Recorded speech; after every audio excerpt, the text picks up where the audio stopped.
Welcome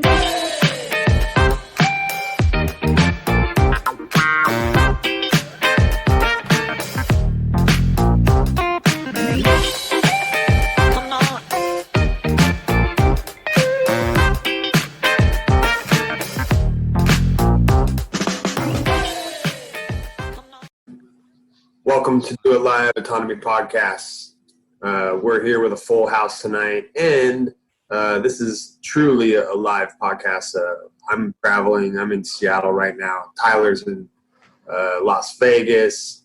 We've got people all over the place. And so this is going to be a little bit rough this morning, but we'll clean it up for post-production, and it's going to look great. If anybody else attending, you want to join the live show, go ahead and raise your hand, and we'll bring you in and you can join the conversation. First off, let's do some introductions and talk about what's new in your world.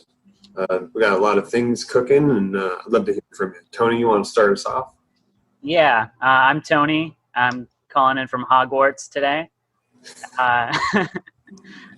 So yeah, this week we met with Badnarik, and we're starting work on his site. So that's really awesome. I'm messing around with WooCommerce right now, and gonna get his payment portal set up. And this week was also my last week at work for my dad. So now on my own, and that means I'm going to be working on a lot of stuff in these coming weeks. That's about it. Cool. Thanks, Tony. And Mr. Christopher McMillan. Yeah, I'm going to, because I've got to skip out in about 10 minutes. This week, This week I've kind of had one foot in Discord and one foot out, but it's been the busiest week ever for interviews. Last Sunday I interviewed Pete Quinones, as we know him as Freeman Beyond the Wall, and I have released that interview that's out. I also had a great conversation with our buddy Brett Venant. I'm still editing that. I hope to get that out. And two more. A girl, she goes by Sherry Voluntary. I had a great chat with her yesterday. We did an interview, talked a lot about philosophy and ideas of freedom and liberty. And I'm about to speak to our buddy Kevin Cole, our forensic historian, our in-house forensic historian. So going to finish with a lot of interviews for 2019, and I will get them uploaded. I'm going to kind of eke them out. I don't want to upload them all at the same time. I don't think I could, because it takes me forever to prepare a post, because what I do is I go back through and I listen, and I want to be very careful to include links and relevant sources to everything, or as much as I possibly can, that is mentioned, that's talked about. And in the case of some of these conversations, there's a lot there's a lot of information dropped there, so it takes me a while to go through there.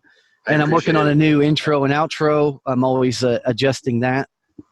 So yeah, that's what's going on. I appreciate it when creators put in links like that, because it saves me the trouble of trying to copy and paste and hunt it down. And Chris, I listened to your interview with Pete. It was fantastic, man. It was really great to hear Pete's kind of background, and you guys just had a real natural conversation that was jam-packed full of value. So way to go. And it went further than that. After, the documentary that he's working on about the police state, after we stopped rolling, he said, I said, what's going on with that? He goes, yeah, we're a bit stressed. And he mentioned during the interview that they were transcribing some of the interviews that they've done. And my wife and I, we do transcriptions. Mainly she does it, and I help her out. And we have the software for that. So I said, look, it would be an honor to help you out with this project. So that's what I'm kind of working on, one transcription for him as well. So, nice. It'll be nice once the documentary comes out as well to say, yeah, I helped out with that one. Does she have like a special keyboard that has like words on it? So when she's transcribing, there's shortcuts? And you can make your own shortcuts with what she has. She's also got the foot pedal as well. And Yeah, it's what's the foot pedal? What's that do? what's the foot pedal that you're using? It's to like pause the audio. Oh, you mean what is it? Yeah, what is it? Oh, yeah. No, instead of when you're transcribing, you're constantly using the mouse to pause and start and go and all that. The foot pedal just allows you to do that a lot faster. It's an instant way of pausing it, like going. Breaks. Yeah. It's like an extra hand, basically. Wow, that's cool. I'd love to see that in action sometime. Do you guys know Scott Horton? Yep. Yeah, so he's involved in the documentary as well. And so what Pete has got going on looks really interesting. Between the documentary and the book that he's writing on Waco and the Branch Davidians, he said hopefully, that should come out later in the year. So, yeah, I love it. I love talking to all these interesting people and shining a spotlight on them and just letting the world know what they're up to. Because as far as I'm concerned, everybody that I speak to, the whole world really could benefit. If they want to improve their lives, they will listen to the people that I'm talking to, pay attention to the links that, all the work that we're doing in autonomy is so important. But it's just it seems like the kind of thing that unless you get a thread to wake up to these issues, I don't know, you may not pay much attention to it. So, I just think it's important to get the relative links in, and it takes me a while. I recently saw a mini documentary on the Waco fiasco, and it was really damning. Yeah. To hear that Pete's going to be putting out a book with references to everything about that, it's only going to help. Yeah. And I really enjoyed the first 2 episodes of Raising Excellence. I think the girls did a great job there. I will segue that to Agnieszka, but I apologize. I've got to get going. Cool, Chris. Thanks for chiming in, and I'm excited for what you got going on. You really bring in some heavy hitters. I might, if you guys are still going when I finish, I'll pop back in, but otherwise I'll see y'all on Discord. Awesome. Agnieszka, you guys seeing as he just said the girls, I think Mike should speak to Raising Excellence so that it is physical proof that it's not just girls. Last note there. Sorry about that, Michael. And Tim. Yeah, Tim was there for the first one as well. So the whole group is Michael, Tim, Dennis, Agnieszka, Samantha, and Deirdre. I always say her name wrong because I had a friend with a different name and it's stuck in my head. There are 6 of us, but Dennis has been away this week. He's in Jamaica, and Tim has been, his workload has been really heavy this week. He had meetings exactly at the wrong times. So whoever can show up, there's a reason why there are 6 of us for Raising Excellence, and that way we can make sure that the show goes on no matter what. Now, the Thursday show, that was a lot of fun because I'm the only one currently set up to run the Raising Excellence podcast with all the OBS and everything set up. And at half an hour before the show, just as I loaded Zoom, I hooked up to test my new microphone. The power went out for 4 hours. That's a powerful I looked it up. It was a downed tree down the road. But, just because you know what it is doesn't make it better. So we ended up recording the show. We will be releasing it, but I haven't edited video for so long. I didn't even know what software to use this week. So I was just like, okay, let's make it. Yeah, I reached out to you at one point. I think you were busy. So let's do it Tuesday coming up. Yeah, all we have to do is cut. I was thinking about just running something. I know one of my clients said there's a Bundy cut editing software, and that may be just enough for what we need. Just to cut the beginning and the end, and in the middle we want one song. That's it. Tell us what's the premise of Raising Excellence? Raising Excellence is basically the emotional support for your week. We tackle the topics of the week. The forum is open, so anytime somebody wants to ask us questions while we're live, you can certainly do so. We're on Twitter, Facebook, and YouTube. So that way a lot of people can reach us at the same time while we're going live. And yeah, we had like 18 viewers on Periscope on our first show, even though we didn't really advertise at all. So it was just like random. So that was kind of cool. I think that Tyler was one of those viewers, maybe not on Periscope, but I know he saw that one episode. So what's Periscope? Periscope is Facebook Live for Twitter. Okay. So it's the Twitter's version of Live. Have you thought about doing the Restream? Yeah. I think it's like Restream.io or something. Yeah, we're using Restream. Yeah. Oh, okay. So you're doing, it's not just to Facebook Live. You're also going out to other streaming services. What other streaming services do you go to? So right now we're set up, because it's just our first week, we're set up with 2 accounts of Facebook, my personal account and the group account. We're set up with Twitter and Periscope through Twitter, and then YouTube Live. We do have an Instagram and a BitChute, but we're still developing that. We don't really have a good social media game going at this time, but we're learning, and it's getting better. Yeah, That's there's really also exciting. There's DLive, and then there's Twitch too, so you could get onto those as well. And those allow for people to, do like the whatever super chat kind of donations, just like YouTube does. And so does Periscope as well. Okay, cool. I didn't even think about the donations yet. I just I didn't see Twitch. Let's see if there's Twitch on this. DLive and Twitch are really popular for streaming. And DLive, you said. Yeah.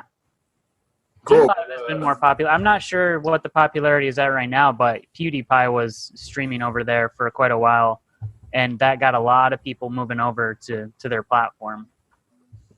And that's somebody important in society that we should follow, right? I don't know. No, I really don't know who that is. Oh, he was known to be like the top YouTuber. He has like the most subscriptions and stuff.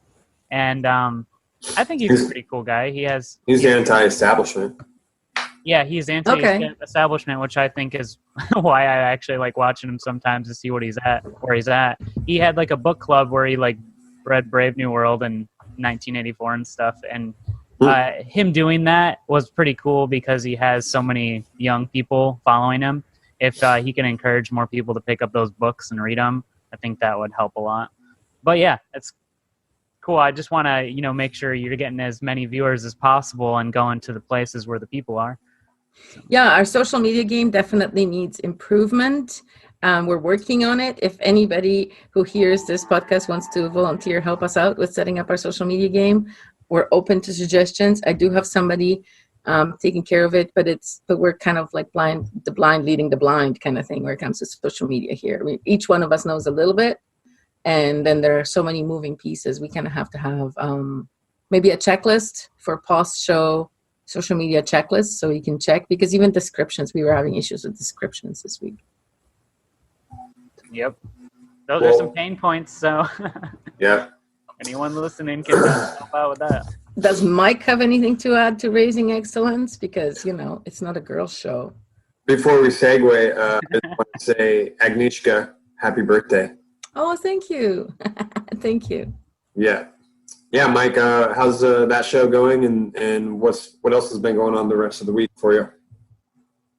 Yeah, I'm really enjoying the Raising Excellence crew and the experience, and we're just getting started, but I think there's big things to come, so I'm really excited about that.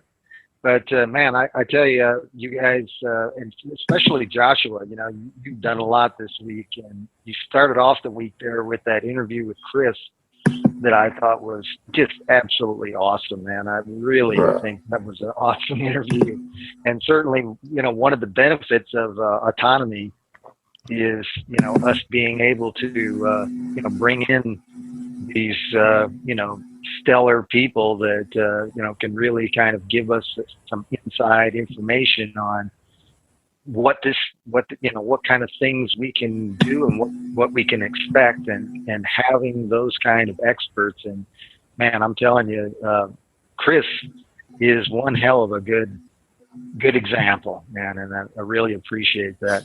But yeah, I got a clip for that we'll hop into. But yeah, thanks. But I definitely wanted to mention that was awesome. And just like the Raising Excellence crew. It's awesome. Well, great. And you put on a couple presentations this week too. What were those about, Mike? Oh, you're talking.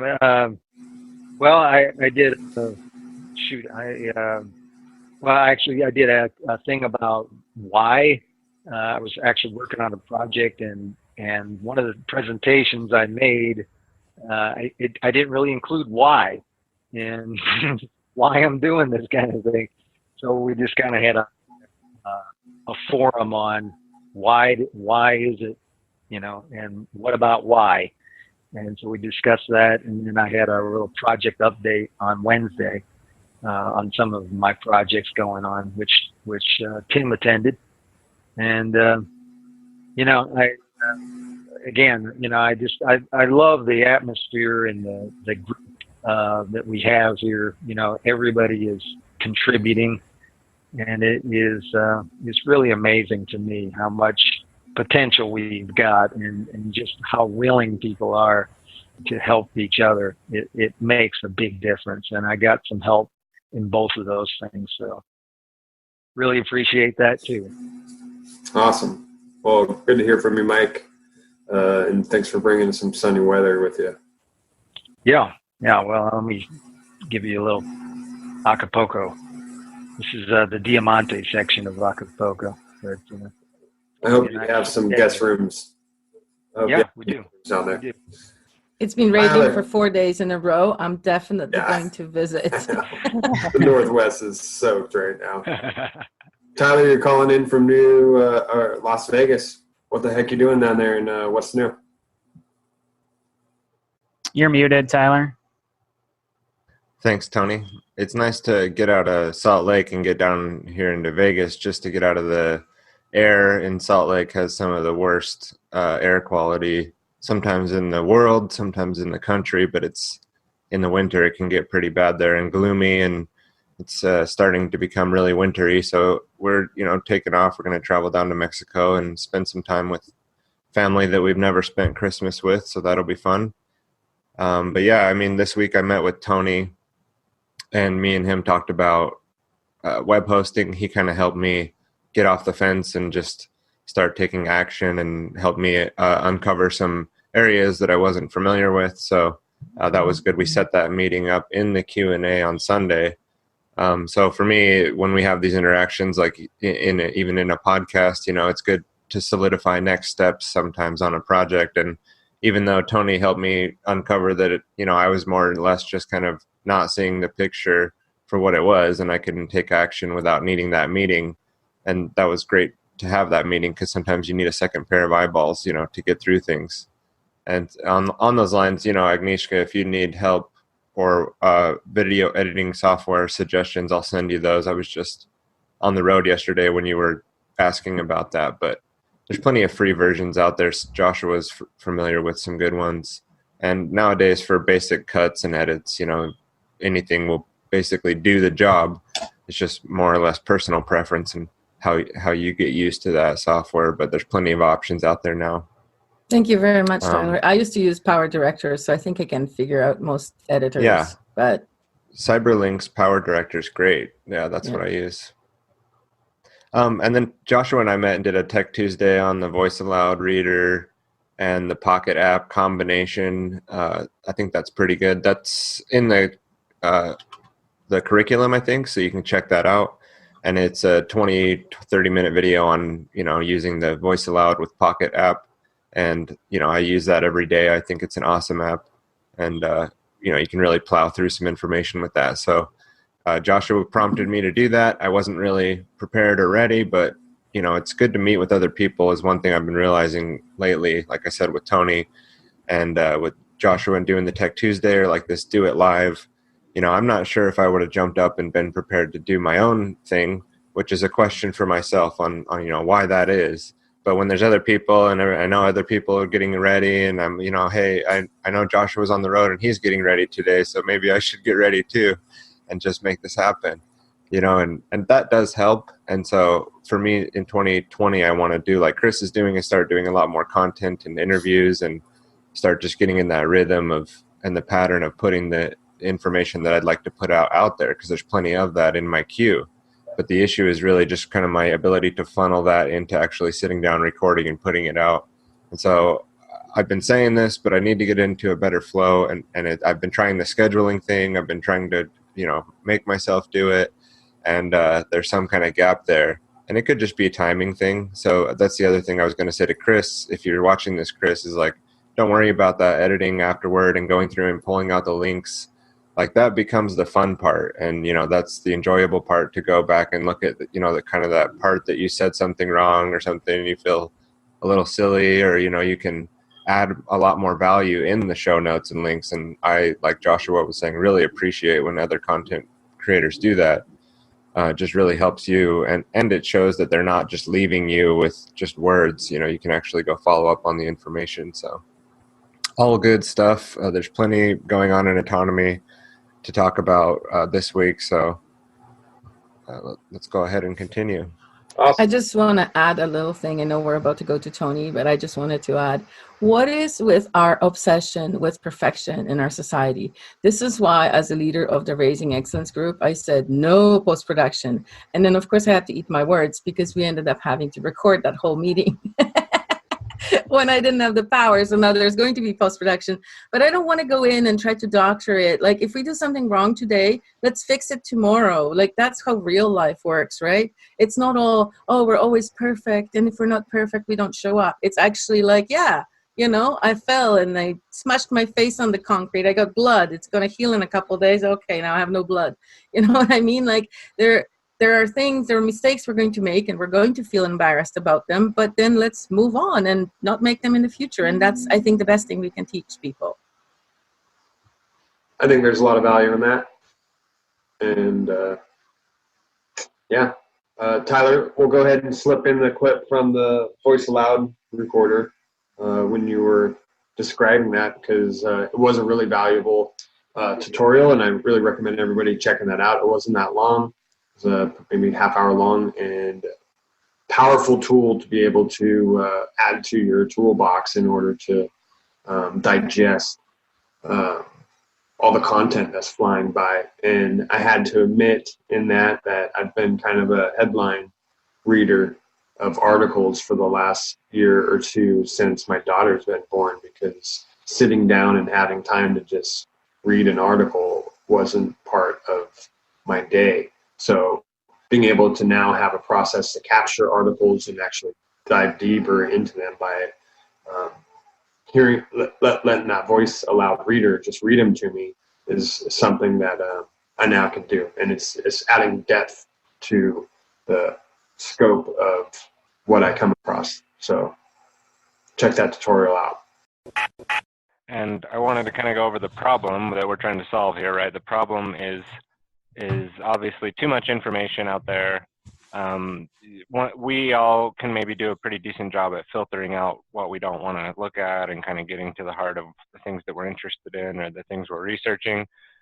I don't feel like there's too much information. It's just my ability to cope with that fact, and deal with it. And so what do you do? To be transparent about that, since my daughter came along, I've found myself becoming a headline reader, and reading is not something I really have time to do. I can consume audio throughout the day and when I'm doing tasks, cleaning the house and whatnot, but to have the time to actually sit down and read an article isn't something I've been able to do for the last almost 2 years now.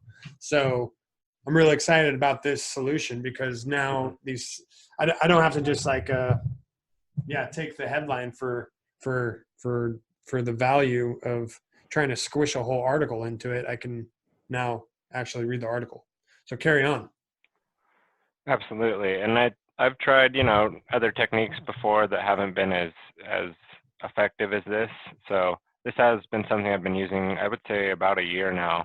Just kind of stumbled upon these things throughout, kind of saying, why isn't there this? And of course, a lot of the times when you say that, there is that, and you just don't. You just need the right question.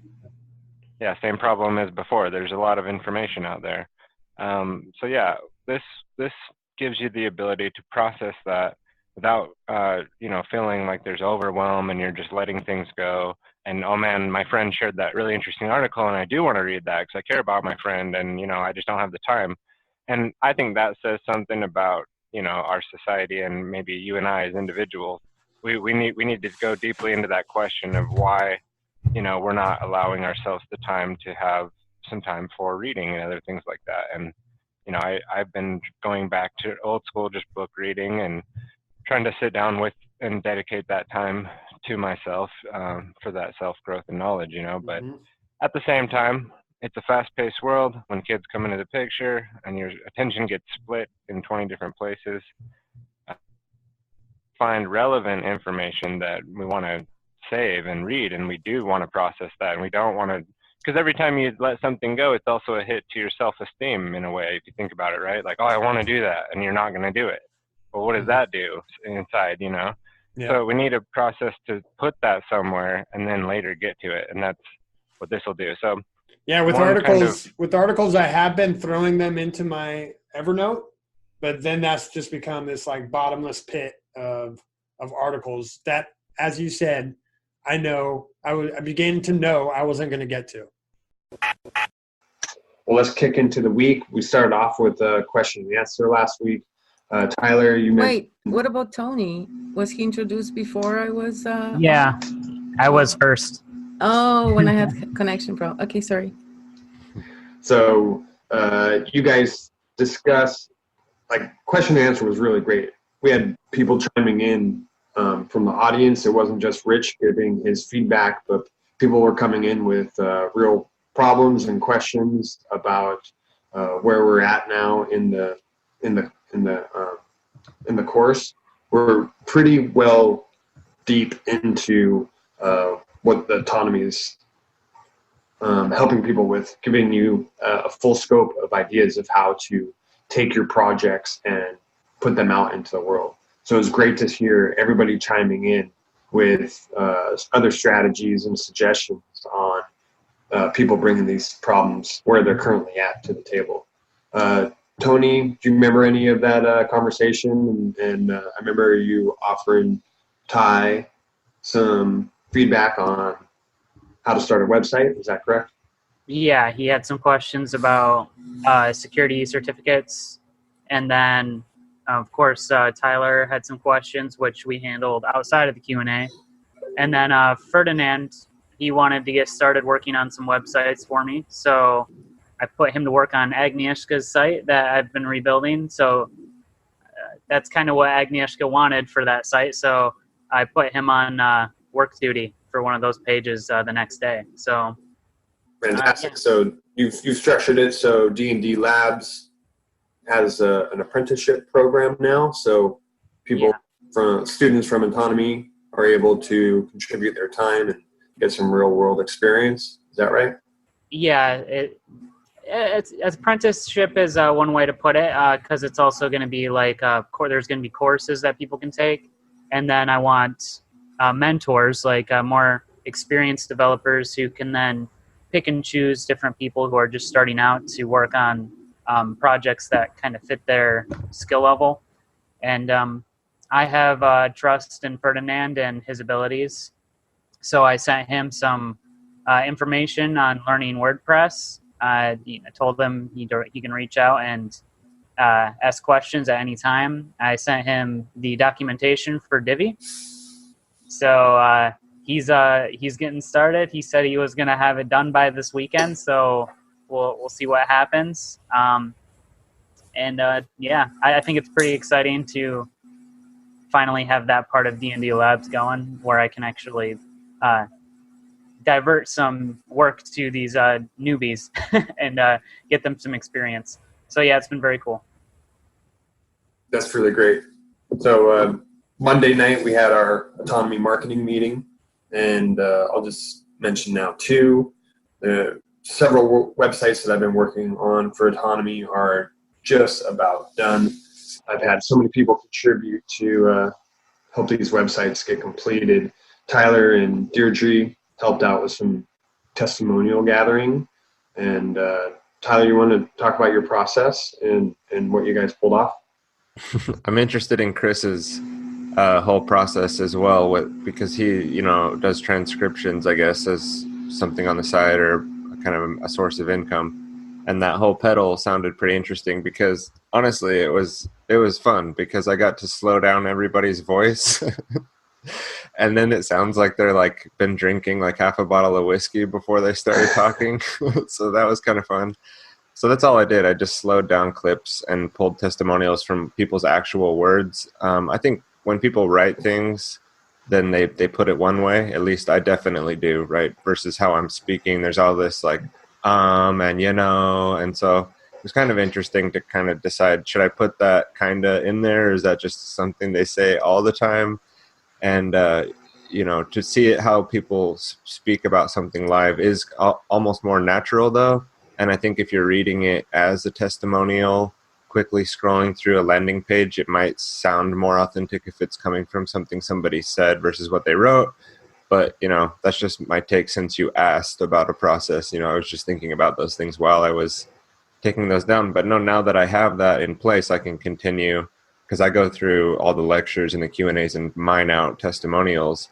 And now that I know, a way to pull those into actual text paragraphs, we can get the best of the best and start to use them in the marketing materials.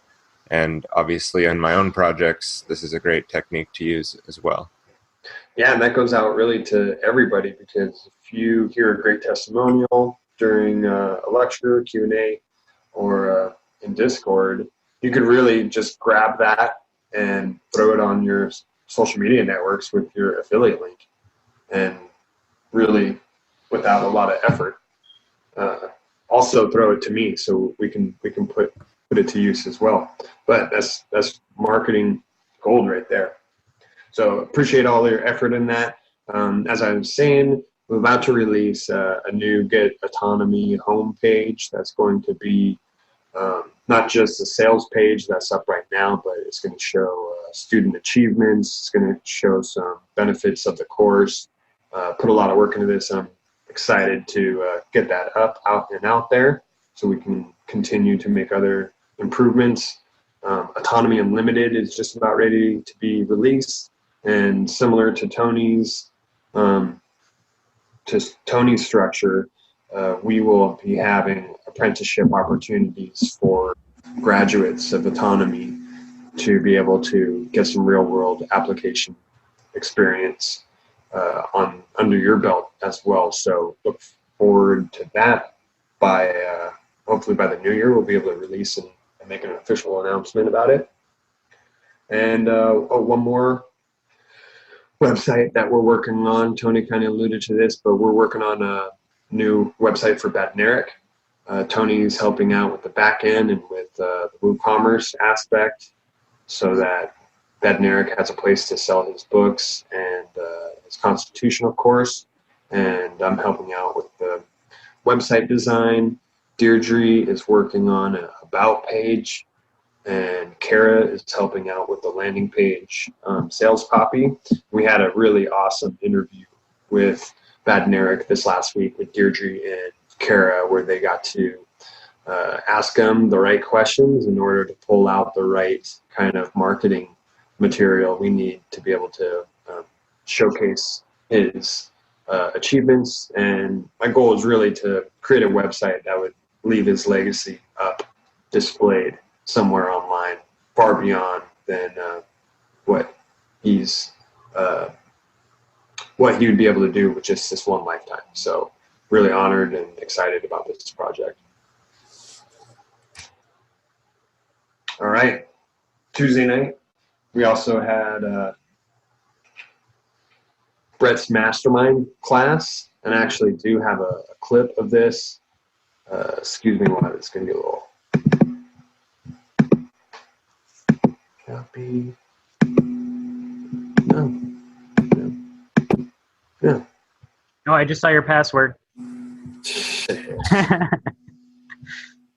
Okay, I don't have a clip for this one. So in post edit, you'll see a clip here, and Mastermind with Brett was also another great place, just like Q&A, to be able to bring your real world problems and get a fresh perspective of it. Brett has been exposed to so many different tools and techniques and experts that is such a valuable resource to be able to have available to the community. Adrian, I know, came on, and Adrian's working with a real world sales situation where he wants to get his product inside of stores, and we got to watch a role play on how he's going to try and do it, and then how Rich jumped in and gave his own example of that. Okay, so it's not like a very hard sell then, as long as they have space for the thing. Yeah, I don't think it's a hard sell. Where I think you might be right with being the differentiator in trying to get into some of the other bigger places. We might need something like that separates us from the other players and makes us stand out. Yeah, and it's probably again who you know from what I've seen, because just trying to get into the city of Frisco, I've already talked to a couple other people, and they're kind of made references to you probably should get on maybe the Frisco board or do some other stuff like that. So yeah, this is really just to try to get kind of like a rental property, just another income on the side. This isn't something I'm passionate about. I'm just trying to get a business going. Right. No, I mean, I can tell that I was going to ask you how you felt about this. Right. And wanting to know a little bit more, I guess, about why you chose. I mean, are you passionate about your work? Are you looking this to be basically like almost passive income at a point while you can direct, your time, energy, and attention to some other pursuit? Yeah. So, I mean, at my heart, I'm still, I'm a musician. That's what I love to do. But that has not paid very well ever my entire life. So sales is what I've been doing for a long time. What we're looking at with the vending machines is to try to get enough capital from that, because again, if we had 10 of them and they're making, $1,000 a month, we could easily take that money and then use it for rental properties. That's kind of our strategy. Okay. And so just passive income is what we're looking at here. Okay. Yeah. Then I don't think that requires much in the way of passion. So maybe I mean, it's exciting to get the business going. Yeah, certainly it is. And your real goal is real estate. Correct.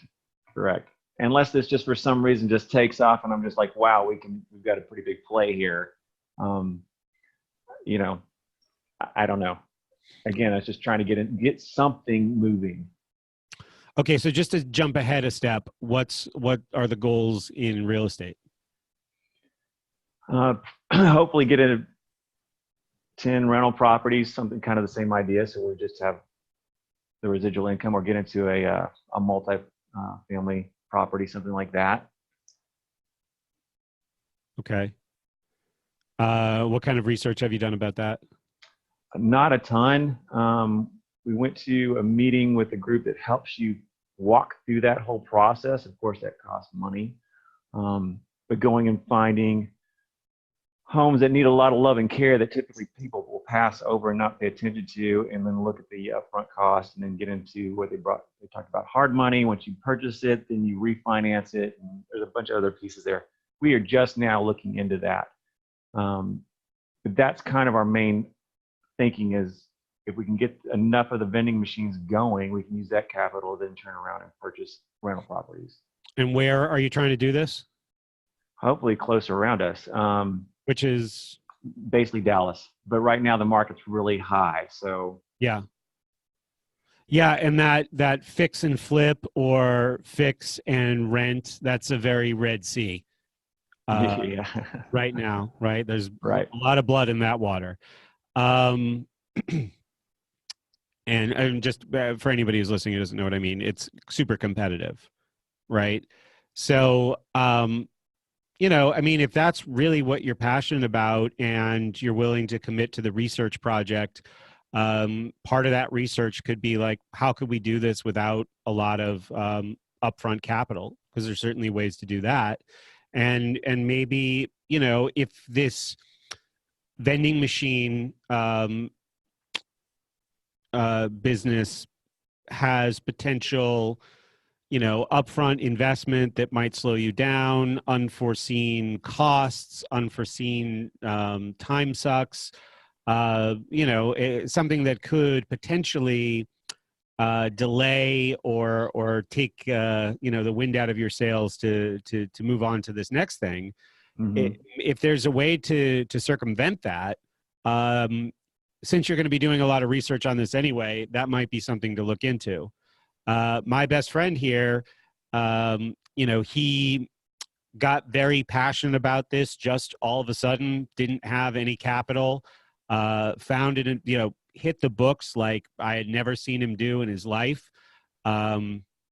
Found an investor, somebody who was close to retirement, had a lot of money that he was looking to get better returns on.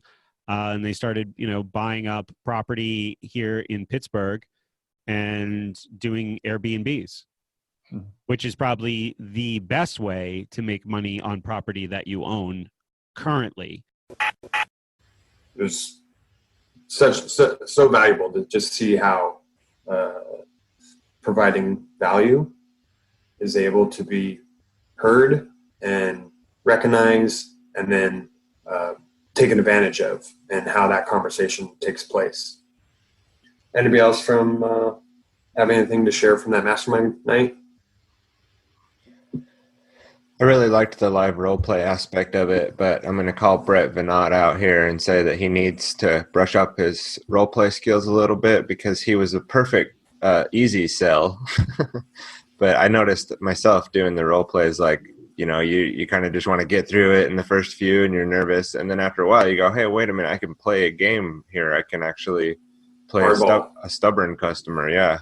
And hardball. And that really gets the other person on their toes, because they're kind of not expecting that either. Like, hey, man, I thought you were going to be easy on me, and you say, well, why am I interested in this? Why don't you get off my front step here, And that becomes more interesting. But it was still a perfect, gentleman's role play, and it got Adrian some flight time, which is what he's been looking for. So Adrian, you want some more flight time, hit me up. I'll just do it now. I'm going to challenge everybody to hit me up to do the week 10 integration exercise.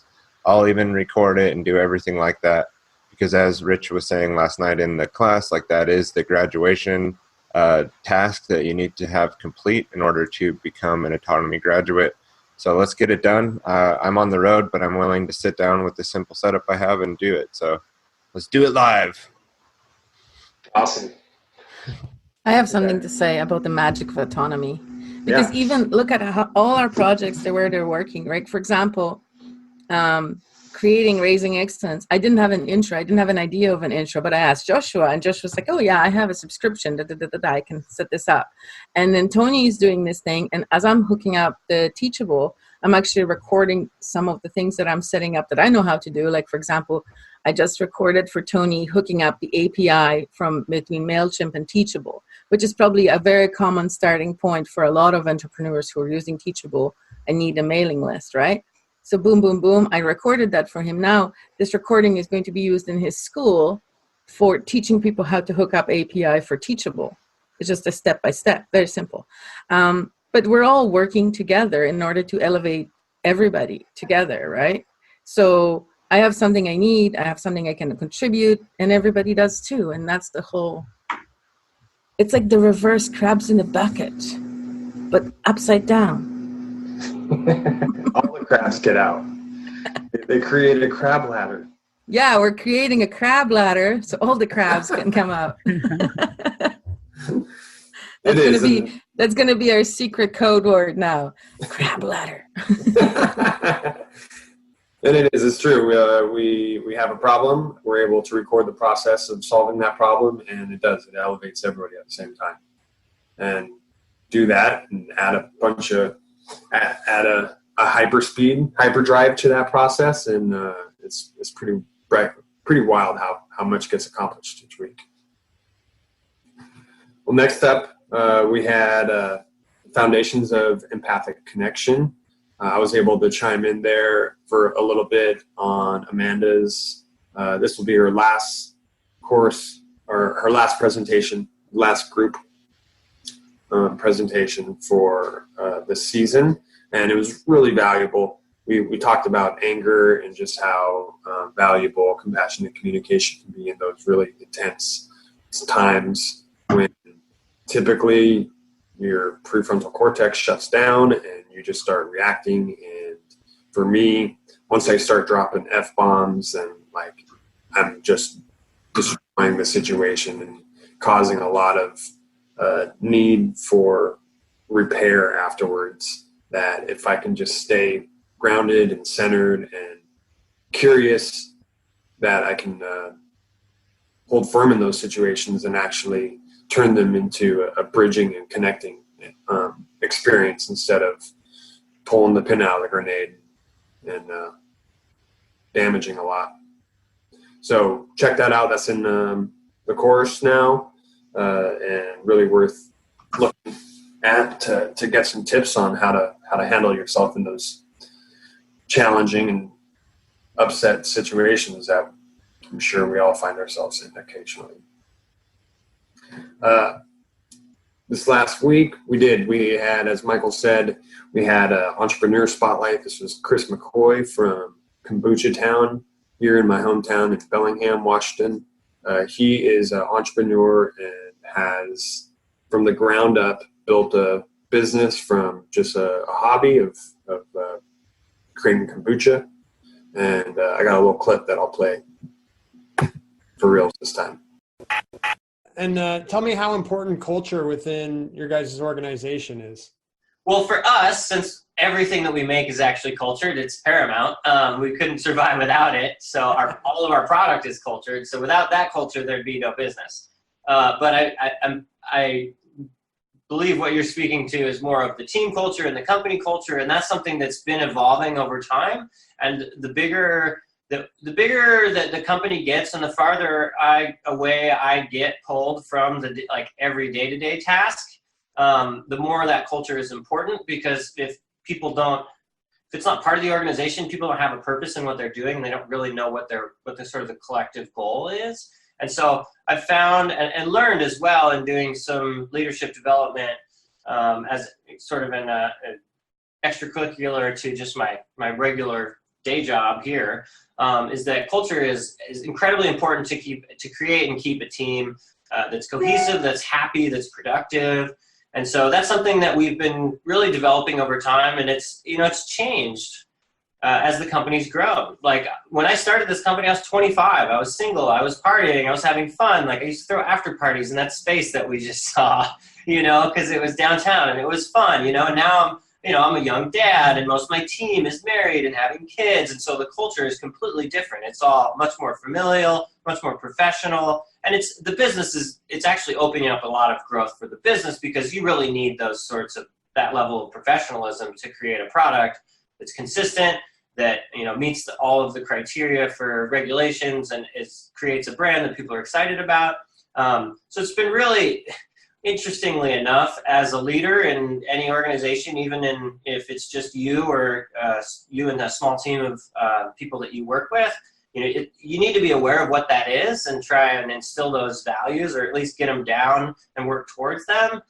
Because without them, it's kind of a crapshoot, and it's really hard to control. You'll have a lot of turnover, which is the most expensive thing that you could really do. And the people that are there won't be as committed or care as much, which, if you're thinking about the work that you do every day, the more you can be around people that care about what they're doing, the better life you're going to live, and the better life they're going to live, regardless of what product it is or what service it is that you're providing.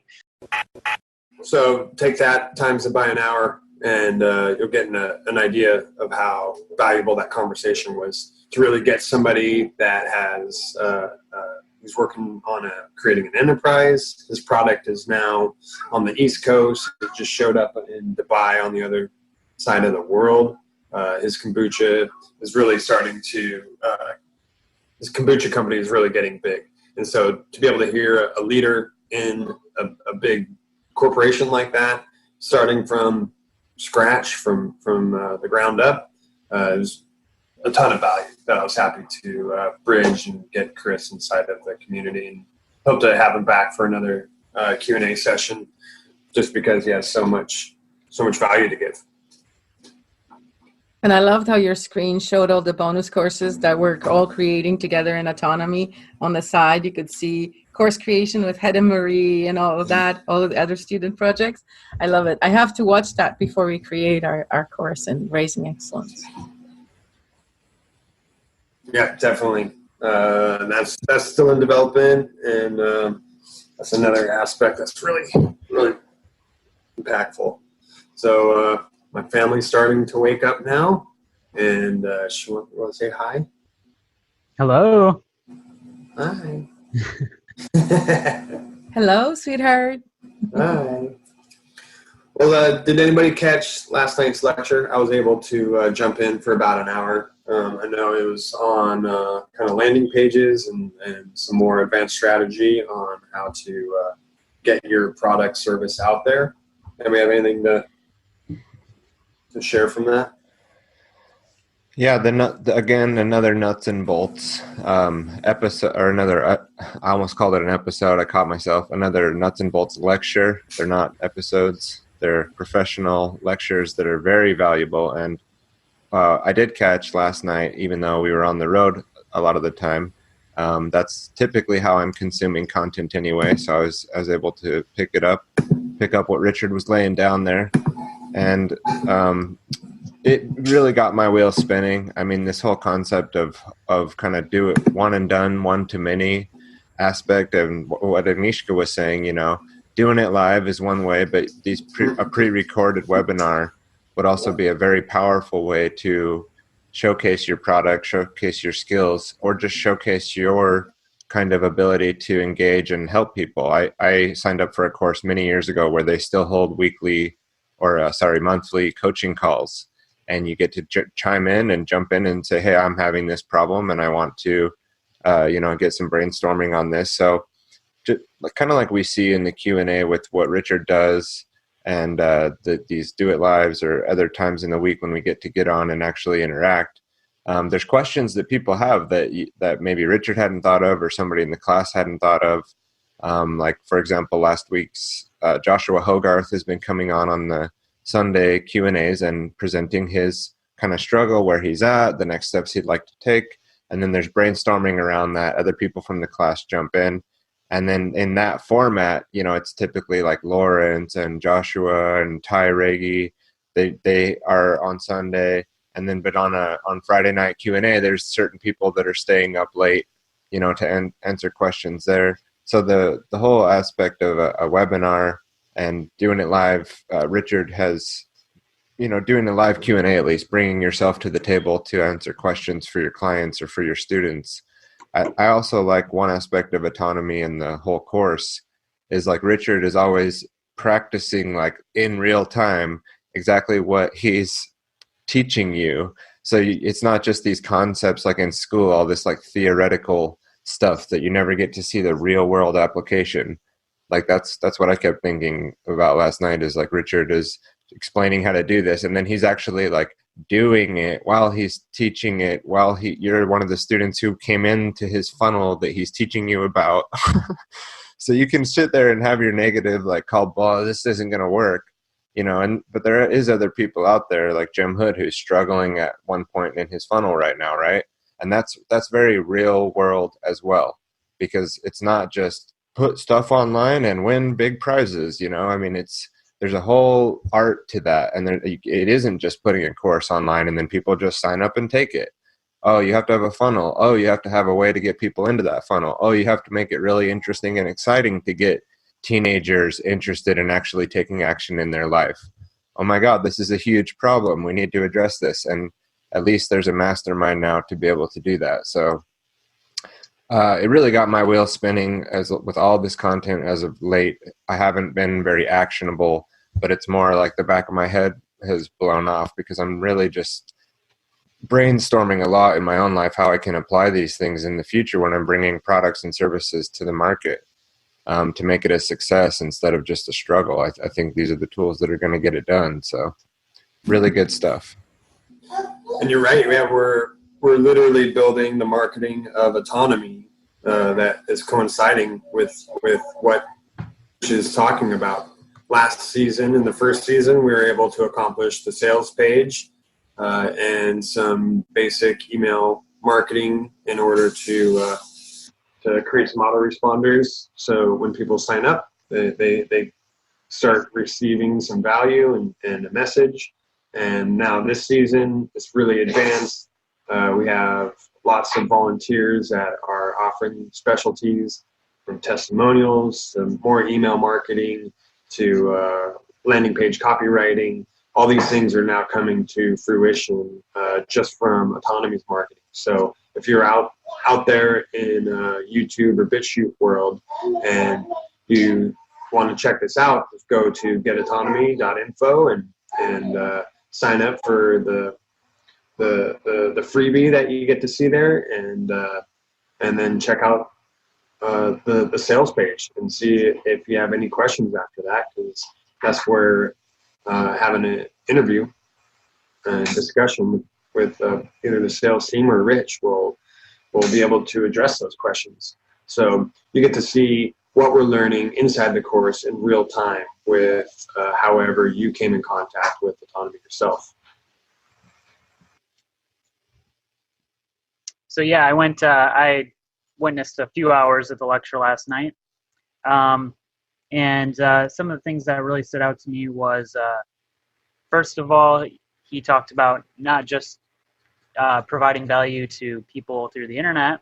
That was, a major focus of creating the marketing funnel, of course, but he also talked a little bit about how you can use this to go out into your community and just start doing things and then bring other people into that activity and create grassroots movements. So I thought that was really powerful because I think that creating a physical community is also really important as well, and strengthening your relationships with the people in the city or village around you. That just can be a very valuable thing for if stuff hits the fan. And it gave me some actionable things to do as well. It made me think of creating a frequently answered questions page, which I've already, it's been on my list of things to do, but I haven't prioritized it. And I think that prioritizing that and having a mini course to introduce people to your services is a fantastic idea, depending on what your services are. It could just be like a short introduction video to just detail what your services are. I think having video and audio introductions to what you're doing is incredibly important nowadays, because most people are going to go straight to the video. If you have a landing page, have a video on it, because people scroll down, they'll usually stop to watch a video. So yeah, it gave me some actionable items for D&D Labs. I'm definitely going to be creating a little mini video series on how to start using my services. I also think it would be great to show people how to create their own server, or just get a hosting package somewhere, put up a WordPress. So show people how to install the WordPress with the script and installers that they have, and then show people how to install Divi and start using Divi to build their landing page, and also go over some principles that they can use to structure their landing page. So I could implement some SEO material into there to show people how they can set up their pages to make it SEO friendly. So I think that would be really cool for people to have, because Rich is telling people the importance of these things. It'd be nice if they had a place to go to learn the tools that we're using here in Autonomy. That being WordPress and Divi mostly. Yeah, and I created a graphic this last week that just needs a little bit more polish on it, kind of showing that journey that Tony was just describing. And Tony can make a video, like little series on just step-by-step what's needed in order to, because everyone's having these aha projects and ideas for what they want to create in the world. And having that framework, I mean, oh my gosh, it took me years to really put together from start to finish the beginning of a project, what it takes to get a website, put your idea out there, and then to market it. It's just such a vast distance, and we can really speed that up by just giving a framework of do this, do this, do this, do this. These are recommendations. Blammo, you're up and running. And really, just you want to get to that point where you have something up. You have something up, is getting some traffic, and then you get the data in order to make some changes on how to improve that. So really the fastest way to just get it up there and out there and start collecting that data is something that we can really help people streamline. And if any of Tony's students need a project to practice SEO skills, I'm offering Raising Excellence for Practice Play. I'll keep that in mind. Yeah, I'll post something in D&D Labs, see if anyone wants to pick that up. Although honestly, like, I wasn't even planning on teaching SEO, but darn. But I am going to sprinkle it throughout, because I think that SEO is incredibly important when it comes to structuring a web page. I didn't realize that until I took the SEO course, that when it comes to web design, like, you should have SEO knowledge. Otherwise, you might, put things in the wrong place. And that involves just like how do you create your pages, how to organize them into categories, just so it's Google friendly and Google favors the way that you structure your website. So there is a lot to that, and we're applying that for Get Autonomy right now, and it sounds like a good tutorial that we can put forward in the future. Yeah, for sure. With Raising Excellence, I don't think SEO was a huge concern, because we're doing live podcasts 3 times a week. So I think that will bring the traction that we're looking for. So we're not necessarily looking at people finding us on the internet. But if somebody wants to make it a project practice, I think that it could be nice to have, and somebody could learn something from it. So yeah, let's all collaborate. Agnieszka, like, you're using Restream. When people are interacting with your live stream through these different services, do they all come in through like one place? Well, it's only been a week, so we haven't had all the people, but some comments have come in. And what happens is, the way I have it set up is I'm running OBS and I'm connecting Restream to OBS. So I have one little screen inside OBS. That's my chat screen. And the icon of the streaming service that the people are commenting from is right next to their name. Okay. So it had like a little Facebook icon, and then it said Dan, and then it said, hey, Agnieszka, whatever, you know what I mean? Yeah. The only reason I say that is because a lot of streamers, they don't have huge social media presence. It's just that they get people that come to them through the streaming service. They see their channel as streaming. They go there, and then they interact with the streamer. And this starts to build relationships, and then you have people who start to come more frequently. And then, of course, more people are likely to click and watch it if they see more people watching it. So then that's how we had 18 people watching our completely unadvertised Periscope stream the other day. Yep. And how do you capture them so that they are notified next time? Do you have plans for a reader magnet, or any way for them to sign up for you guys? We tell them in the stream when the next show is happening. We're working on a description for every single social media post or like video that will have, the times of the show. The times of the show are also going to be listed on all our social media pages, so Twitter, whatever. Do you have a Discord? We do have a Discord, but we're not using it at the moment. You should, yeah, because I recommend getting people to your Discord, and then you can shoot out an alert, when you're going to stream.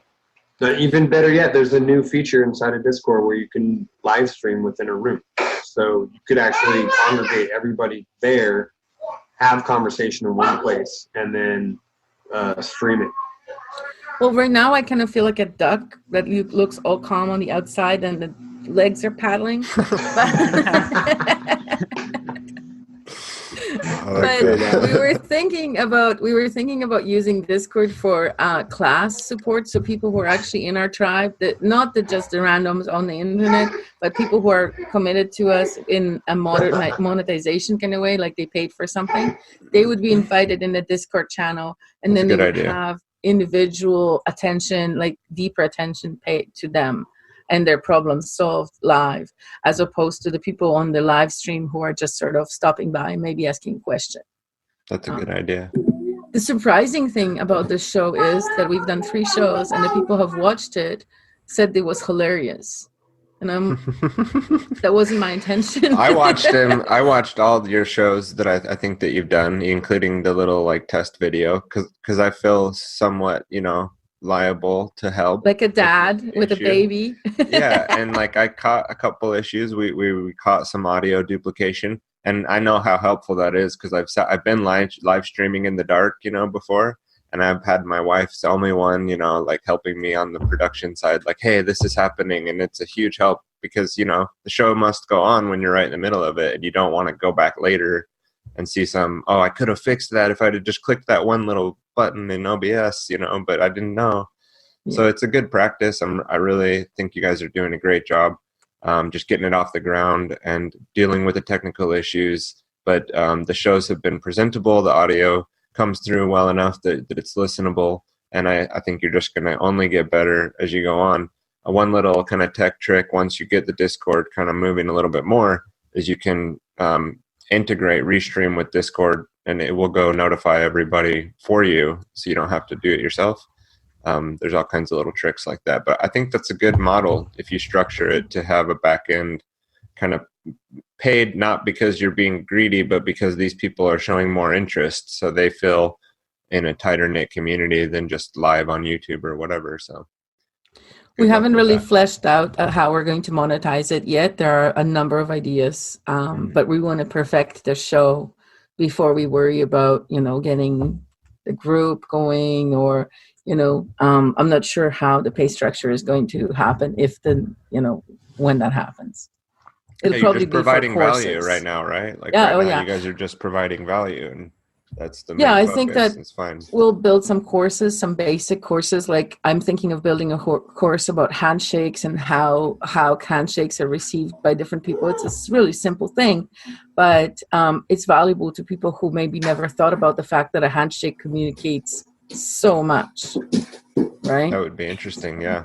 Yeah. What does it communicate? Everything.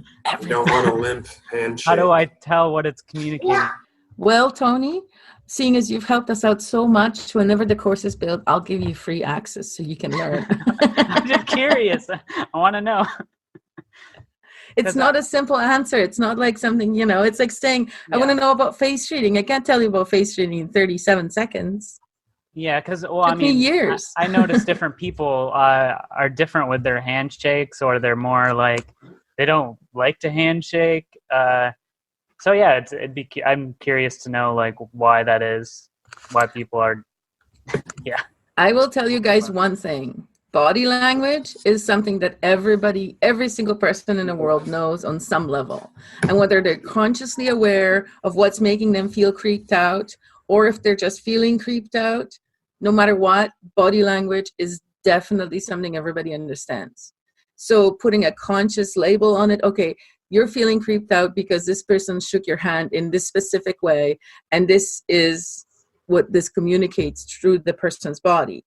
Then that kind of goes, oh, right, that's why I was feeling so uncomfortable with this person, because they shook my hand in a way that, implies lack of trust or lack of openness. You know what I mean? All these things. What does it mean if they try to break your hand? It means that they're extremely insecure. Oh, okay. I kind of figured that was my guess. It does. It makes them. They're overcompensating. It's like somebody who has a really, really fancy car when they maybe not able to quite afford it. It's the same thing. What does it mean when they spread peanut butter on their hand before they shake your hand? They think you're a canine. That's a different show. That's a wholly different show. Although not all dogs like peanut butter. I mean, my dog doesn't, but hey. That does sound like a fascinating course. And But for today, we're going to wrap this up by talking about what's coming up in this next week. Sure. Now, I got a really important meeting on Monday. Not ready to talk about what that is, but some really big moves I'm taking for my professional life, thanks to Autonomy, and I'm ready. I'm just so close. By the end of the year, going to be able to disclose this with everybody publicly. So that's coming up. And then I know it's a holiday week, so I'm really going to be trying to focus on less screen time and focusing on some family time. And I know our lecture is still going to be Friday night, so make sure to tune in for that. Anybody else got anything on the calendar? Yeah, I quit my job, so I have a lot on my calendar now. Congratulations. Yeah, thanks.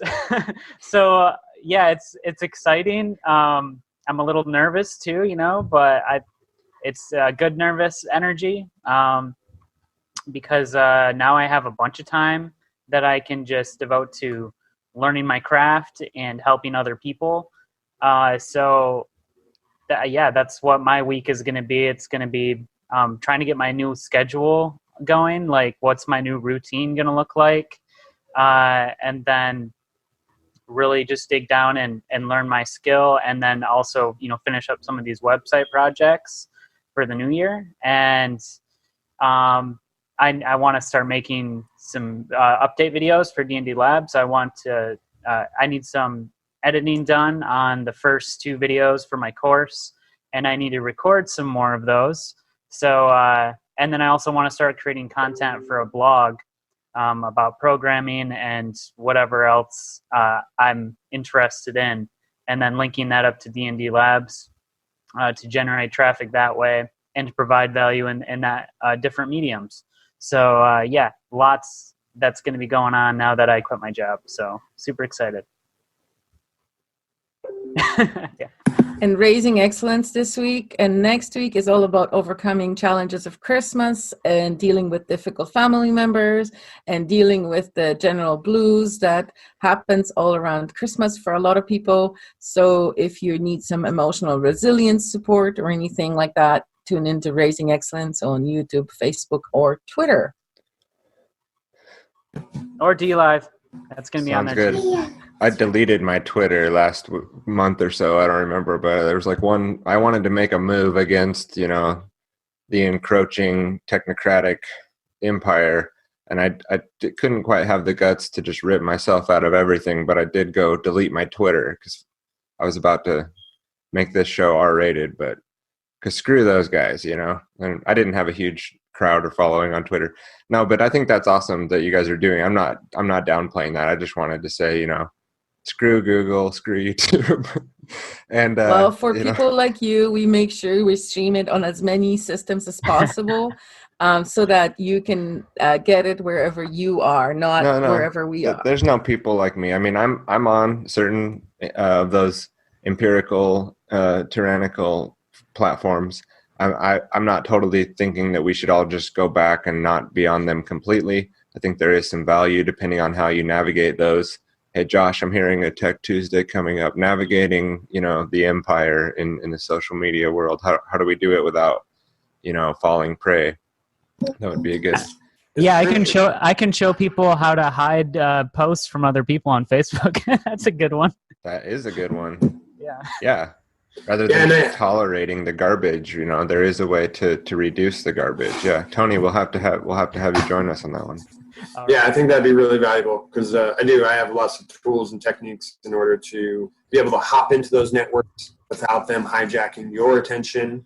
Do what you need to do and get out of there. Twitter, I've learned, I don't even use the feed. I just have a list of people that I follow, and there's actually no ads in your list, which is really fascinating.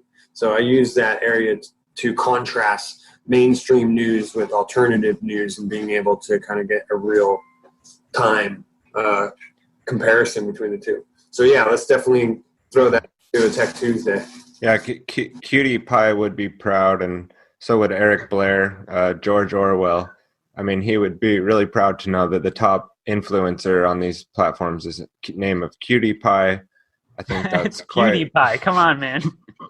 I don't care. And, you know, I did see recently on YouTube a list of, from 10 years ago, the top 100 YouTube stars were individuals versus corporations. And it's basically flipped to where now it's only like 10 or 15% are individuals, and it's like 80% corporations that are at the top. Yeah, YouTube, right? That's Right. It should be called Corp Tube or something, you know, the persona tube of not real individuals pushing media. Exactly. Well, and you know, in spirits, how everything changes. I just found out the other day that tyranny was actually one of the early mother goddesses. And the reason she was called tyrannical is because she was right so many times that she could direct people in the right direction. And so that from 10,000 years ago has been changing and changing. Whereas today, a tyrant is somebody who is forcing you to do things against your will. But in the original one, it was actually a mothering, caring guidance. Isn't that interesting? That is very interesting. You know, there's a master-slave dynamic there, and we'd have to pick that apart further. But, you know, I would argue that maybe it still is that way, that people see truth as a tyranny, and they're trying to run away from it. They don't want anything to do with it. And a lot of the time, you know, getting into basic conversations about things, you'll see people kind of get the, oh my God, is this guy really going to start talking about this again? Look, and they do see it, you know. So it's both ways. I hear what you're saying, that the top down, you know, top guy at the top is more of a, you know, pushing fictions on you. It's not necessarily truth. People are loving that too, but there is definitely an interesting dynamic. So for me, coming up on the horizon, I really want to dive into the psychological components a lot more, do a better job of what I've been trying to tease out. I'm seeing the same things in different ways now after going through autonomy. That I've been trying to tease out. And so I was going to joke around and say, what I'm going to do is I'm going to go start a course just like autonomy, but I'm going to call it like the Borg Collective or something. It's going to be the total opposite, like how to become completely dependent, you know, on everybody else. Because, and I'm joking around, but, you know, I'm going to be practicing some autonomia, going down into Mexico here, practicing my Espanol. Me and my family are looking to do longer stints into the Latin American world, so we're going to do some test runs and things like that. But in order to practice more autonomy, and I've just noticed like more and more, just even in freedom, quote unquote, movements, that there is a tendency for them to become Borg-like. And I always like to be kind of that splinter in the brain that you can't necessarily ignore, with some of the edicts and things that go on in groupthink and other things like that, even in the movements that we all might navigate in and around. So yeah, really isn't that important, Tyler? Like to have that constant, it's almost like a constant conflict, and that's what sharpens people. That's what keeps people on their toes and keeps them thinking. Because I saw that a lot in the libertarian community. When I was really into it on Facebook, is if you go in there and you start questioning some of the underlying principles that they have, it's very much a group mentality where they're not really interested in truth. It's you know, this is their doctrine and they're going to stick to it no matter what.